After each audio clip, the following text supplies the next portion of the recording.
जय हिंद। नमस्कार साथियों, कैसे हैं आप सभी लोग। उम्मीद करते हैं कि आप सभी लोग अच्छे होंगे और आप सभी लोगों की तैयारी जो है साथियों बिल्कुल ही अच्छी तरीके से चल रही होगी। तो साथियों, आज की इस क्लास में हम सभी लोग जो है झारखंड एनम प्रवेश परीक्षा 2026 के लिए टॉप ऐसे इंपोर्टेड और चुनिंदे प्रश्नों को देखेंगे जो कि साथियों आपके 23 अगस्त के एग्जाम के लिए जो है काफ़ी ही इम्पोर्टेंट है। और साथियों, यदि आप भी इस बार झारखंड एनम एग्जाम की तैयारी किए हैं और आपका भी पेपर 23 अगस्त को ही है, तो आपके लिए क्लास जो साथियों रामबाण क्लास साबित होंगे, क्योंकि ये सारे क्वेश्चन काफ़ी इंपोर्टेंट और एनालाइज किए गए क्वेश्चन हैं जो कि आपके 23 अगस्त के एग्जाम में 100% आपको ये सारे क्वेश्चन पूछे जाएंगे। तो चलिए क्लास को स्टार्ट करते हैं और देखिएगा कि प्रश्न जो है क्या पूछे गए। साथियों, यहाँ पे पहला नंबर प्रश्न है कि झारखंड के किस जिले को कोयला नगरी के नाम से विशेष रूप से जो है जाना जाता है। चलिए बताइए। ये सभी क्वेश्चन काफी इंपोर्टेंट और चुनिंदे क्वेश्चन हैं जो कि आपके एग्जाम में 100% आपको ये सभी क्वेश्चन पूछे जाएंगे और बताएंगे आप यहाँ पे झारखंड के किस जिले को कोयला नगरी के नाम से विशेष रूप से जाना जाता है। तो ये आप सभी लोग का धन्यवाद हो जाएगा। ऑप्शन बी को यहाँ पे सही जवाब करेंगे, धन्यवाद है। चलिए अगला प्रश्न यहाँ पे देखेंगे आप। क्वेश्चन है आपसे कि झारखंड में स्थित दलमा पहाड़िया जो है ये किस शहर के निकट है। तो झारखंड में स्थित दलमा पहाड़िया किस शहर के निकट है। तो ये आपके हो जाएंगे जमशेदपुर के निकट। ऑप्शन यहाँ पे आपका बी सही जवाब होगा। चलिए अगला प्रश्न यहाँ पे देखेंगे आप। प्रश्न है कि हो जनजाति का प्रमुख निवास क्षेत्र झारखंड का कौन सा भाग है। तो हो जनजाति का प्रमुख निवास क्षेत्र झारखंड का कौन सा भाग है। तो ये आप सभी लोग का कोल्हान होगा। ऑप्शन ए सही जवाब है, कोल्हान होगा। आप अच्छे से इनको याद रखेंगे। चलिए अगला प्रश्न यहाँ पे दिए गए कि करम वृक्ष झारखंड की जनजातीय संस्कृति में किस पर्व से विशेष रूप से जुड़ा है। तो करम वृक्ष झारखंड की जनजातीय संस्कृति में किस पर्व से विशेष रूप से जुड़ा है। तो ये आप सभी लोगों का आपके यहाँ पे कर्मा होगा। ऑप्शन यहाँ पे आपका बी सही जवाब है। चलिए अगला प्रश्न यहाँ पे दिए गए झारखंड का पारसनाथ किस धर्म का प्रमुख तीर्थ स्थल है। तो झारखंड का पारसनाथ किस धर्म का प्रमुख तीर्थ स्थल है। तो ये आप सभी लोग के जैन का हो जाएगा। ऑप्शन यहाँ पे आपका बी सही जवाब है, जैन का होगा। चलिए अगला प्रश्न यहाँ पे देखेंगे 6 नंबर। झारखंड का कौन सा स्थान सूर्य मंदिर के लिए जो है प्रसिद्ध है। चलिए बताइए। तो झारखंड का कौन सा स्थान सूर्य मंदिर के लिए प्रसिद्ध होगा।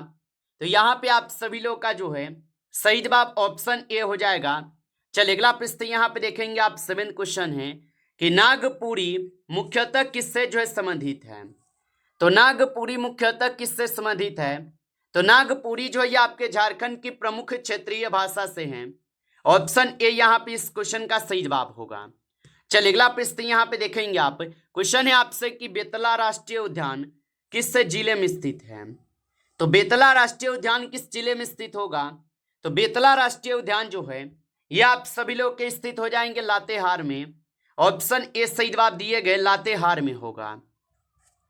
चलिए अगला प्रश्न यहाँ पे देखेंगे आप। क्वेश्चन है आपसे कि पलामू टाइगर रिजर्व मुख्यतः किस वन्य जीव संरक्षण के लिए जो प्रसिद्ध है। तो पलामू टाइगर रिजर्व मुख्यतः किस वन्य जीव संरक्षण के लिए प्रसिद्ध होगा। तो यहाँ पे आप सभी लोग का जो है बाघ के लिए होगा। ऑप्शन आपका बी सही जवाब है, बाघ के लिए। चलिए अगला प्रश्न यहाँ पे देखेंगे आप। क्वेश्चन है आपसे यहाँ पे कि भारतीय संविधान का कौन सा अनुच्छेद जीवन और व्यक्तिगत स्वतंत्रता की रक्षा करता है। तो भारतीय संविधान का कौन सा अनुच्छेद जीवन और व्यक्तिगत स्वतंत्रता की रक्षा करता है। तो यहाँ पे आप सभी लोग का अनुच्छेद 21 हो जाएगा। ऑप्शन यहाँ पे सी सही जवाब है। चलिए अगला प्रश्न यहाँ पे देखेंगे। क्वेश्चन है आपसे कि संविधान सभा के अस्थायी अध्यक्ष जो है कौन थे। तो संविधान सभा के अस्थायी अध्यक्ष जो है यहाँ पे आप सभी लोग के डॉक्टर राजेंद्र प्रसाद होगा। ऑप्शन आपका बी सही जवाब है, डॉक्टर राजेंद्र प्रसाद होगा। चलिए अगला प्रश्न यहाँ पे देखेंगे और प्रश्न है आपसे कि भारतीय संविधान का प्रारूप तैयार करने वाली समिति के अध्यक्ष जो है कौन थे। तो भारतीय संविधान का प्रारूप तैयार करने वाली समिति के अध्यक्ष कौन थे। तो इसके अध्यक्ष थे doctor Bhimrao Ambedkar ji. Option A यहाँ पे आपका सही जवाब है, डॉक्टर भीमराव अंबेडकर होगा। चलिए अगला प्रश्न यहाँ पे देखेंगे आप। प्रश्न है आपसे कि भारत में लोकसभा का सामान्य कार्यकाल जो है कितना होता है। चलिए बताइए। तो लोकसभा के सामान्य कार्यकाल होते हैं आपके 5 वर्ष का। ऑप्शन यहाँ पे आप लोग का जो है 20 सही जवाब है 5 वर्ष का। चलिए अगला प्रश्न यहाँ पे देखेंगे। प्रश्न है कि भारत में वित्त आयोग का गठन सामान्यतः कितने वर्षों के अंतराल पर किया जाता है। तो भारत में वित्त आयोग का गठन सामान्यतः कितने वर्षों के अंतराल पर किए जाते हैं। तो ये होते हैं आप सभी लोग के 5 वर्षों के अंतराल पर। ऑप्शन यहाँ पे आपका जो है सी सही जवाब होगा। चलिए अगला प्रश्न यहाँ पे देखेंगे आप 60 नंबर। क्वेश्चन है कि मिश्रित अर्थव्यवस्था में किसका सह अस्तित्व में होता है। तो मिश्रित अर्थव्यवस्था में किसका सह अस्तित्व में होता है। तो यहाँ पे सार्वजनिक एवं निजी दोनों क्षेत्र होते हैं। ऑप्शन यहाँ पे आपका सी जो है सही जवाब होगा। चलिए अगला प्रश्न यहाँ पे 70 नंबर क्वेश्चन है। मानव शरीर में पाचन की प्रक्रिया मुख्य रूप से किस एंजाइम में प्रारंभ होती है। चलिए बताइए। और आप अभी तक इस क्लास को लाइक नहीं किए हैं तो इस क्लास को एक बार लाइक कर लेंगे। नए हैं आप इस चैनल पे तो चैनल को सब्सक्राइब करके ऑल नोटिफिकेशन को ऑल पे दबा के जुड़ जाइए, जिससे कि जब भी कोई नई क्लास हो सबसे पहले क्लास का नोटिफिकेशन आपके पास पहुंच सके। तो चैनल को सब्सक्राइब कर लीजिएगा। और बताएंगे कि मानव शरीर में पाचन की प्रक्रिया मुख्य रूप से किस एंजाइम से प्रारंभ होती है।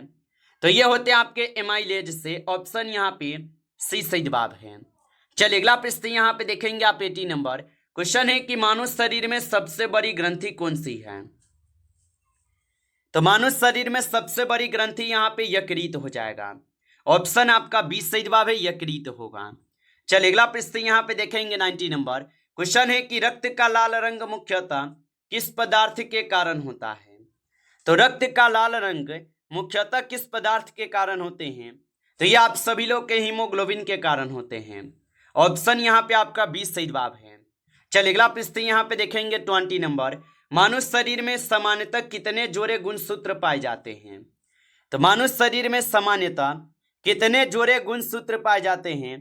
तो इनमें कुल 23 जोड़े जो है गुणसूत्र पाए जाते हैं। ऑप्शन आपका जो है 20 सही जवाब हो जाएगा। 23 जोड़े गुणसूत्र पाए जाते हैं। चलिए अगला प्रश्न यहाँ पे देखेंगे 21। दर्पण में बनने वाला प्रतिबिंब किस घटना का उदाहरण है। तो दर्पण में बनने वाला प्रतिबिंब किस घटना का उदाहरण है। तो ये आप सभी लोग के परावर्तन के होगा। ऑप्शन यहाँ पे आप लोग का 20 सही जवाब है, परावर्तन के होगा। चलिए अगला प्रश्न यहाँ पे देखेंगे आप 22 क्वेश्चन है कि विद्युत शक्ति की एसआई इकाई क्या है। तो विद्युत शक्ति की एसआई इकाई वाट होता है। ऑप्शन यहाँ पे आपका जो है 20 सही जवाब है, वाट होता है। चलिए अगला प्रश्न यहाँ पे देखेंगे 23। क्वेश्चन है कि किसी वस्तु की गतिज ऊर्जा किस पर जो है निर्भर करती है। तो किसी वस्तु की गतिज ऊर्जा किस पर निर्भर करती है। तो ये निर्भर करते हैं आप सभी लोग के द्रव्यमान और वेग पर। ऑप्शन यहाँ पे आप लोग का जो है 20 सही जवाब है, याद रखेंगे। चलिए अगला प्रश्न यहाँ पे देखेंगे 24। क्वेश्चन है कि निम्न में से कौन सा धातु कमरे के तापमान पर द्रव अवस्था में जो है पाया जाता है। तो निम्न में से कौन सा धातु कमरे के तापमान पर द्रव अवस्था में पाए जाते हैं। तो यहाँ पे आप सभी लोग का पारा हो जाएगा। ऑप्शन सी सही जवाब है। चलिए अगला प्रश्न यहाँ पे देखेंगे 25। क्वेश्चन है कि बेकिंग सोडा का रासायनिक जो सूत्र क्या है। तो बेकिंग सोडा का रासायनिक सूत्र होता है NaHCO3। ऑप्शन यहाँ पे आप लोग का जो है सही जवाब सी हो जाएगा। आप अच्छे से इनको याद रखेंगे।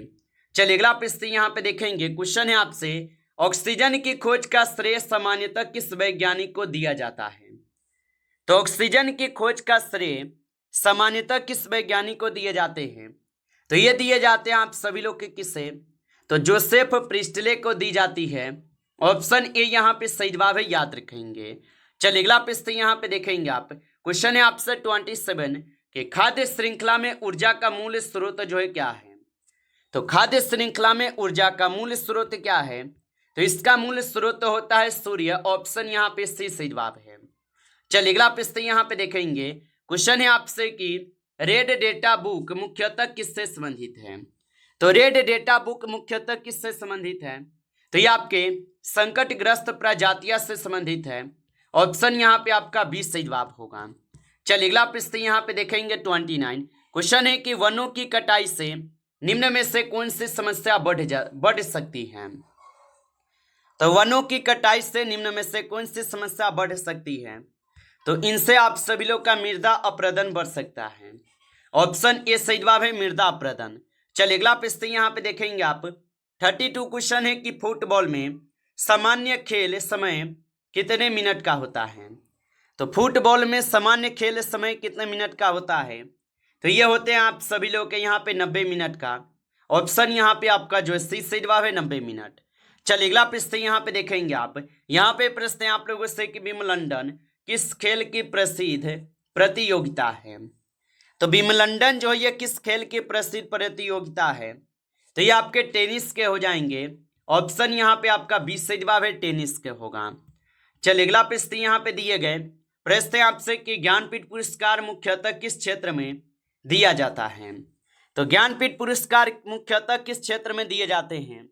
तो ज्ञानपीठ पुरस्कार जो है ये मुख्यतः दिए जाते हैं आपके साहित्य के क्षेत्र में। ऑप्शन यहाँ पे आप लोग का 20 सही जवाब है, साहित्य के क्षेत्र में। चलिए अगला प्रश्न यहाँ पे दिए गए 35 क्वेश्चन है कि भारत में राष्ट्रीय युवा दिवस किसकी जयंती पर मनाया जाता है? तो भारत में राष्ट्रीय युवा दिवस किसकी जयंती पर मनाए जाते हैं? तो स्वामी विवेकानंद की जयंती पर मनाए जाते हैं। ऑप्शन यहाँ पे 20 सही जवाब है। चलिए अगला प्रश्न यहाँ पे देखेंगे। प्रश्न है कि विश्व एड्स दिवस जो ये कब मनाया जाता है? तो याद रखेंगे कि विश्व एड्स दिवस जो है ये मनाया जाता है आपके 1 दिसंबर को। ऑप्शन ए सही जवाब है, 1 दिसंबर को। चलिए अगला प्रश्न यहाँ पे देखेंगे आप। क्वेश्चन है आप सभी लोग का कि मालगुडी डेज के लेखक जो है कौन है? तो मालगुडी डेज के लेखक कौन है? तो इसके लेखक है आर.के. नारायण। ऑप्शन ए सही जवाब है, आर.के. नारायण होगा, याद रखेंगे। चलिए अगला प्रश्न यहाँ पे दिए गए 38 क्वेश्चन है कि भारत ने संविधान को कब जो है अंगीकृत किया था? तो भारत ने संविधान को कब अंगीकृत किया था? तो ये किए हुए थे 26 नवंबर 1949 को। ऑप्शन यहाँ पे आप लोग का जो है 20 सही जवाब है, 26 नवंबर 1949 को। चलिए अगला प्रश्न यहाँ पे दिए गए क्वेश्चन है कि संयुक्त राष्ट्र दिवस जो है ये कब मनाया जाता है? तो संयुक्त राष्ट्र दिवस जो है ये कब मनाए जाते हैं? तो संयुक्त राष्ट्र दिवस जो है ये 24 अक्टूबर को मनाए जाते हैं। ऑप्शन ए सही जवाब है, 24 अक्टूबर को। चलिए अगला प्रश्न यहाँ पे दिए गए और यहाँ पे प्रश्न है कि दांडी मार्च किस आंदोलन से संबंधित था? तो दांडी मार्च किस आंदोलन से संबंधित था? तो दांडी मार्च जो है ये आपके सविनय अवज्ञा आंदोलन से संबंधित था। ऑप्शन यहाँ पे आप लोग का जो है 20 सही जवाब है, सविनय अवज्ञा आंदोलन से संबंधित था। नमस्कार साथियों, इस क्लास में आपके टॉप 40 क्वेश्चन थे जो काफी इंपॉर्टेंट क्वेश्चन थे। साथियों यदि आपको ये क्लास अच्छा लगा हो तो क्लास को लाइक कर लीजिए।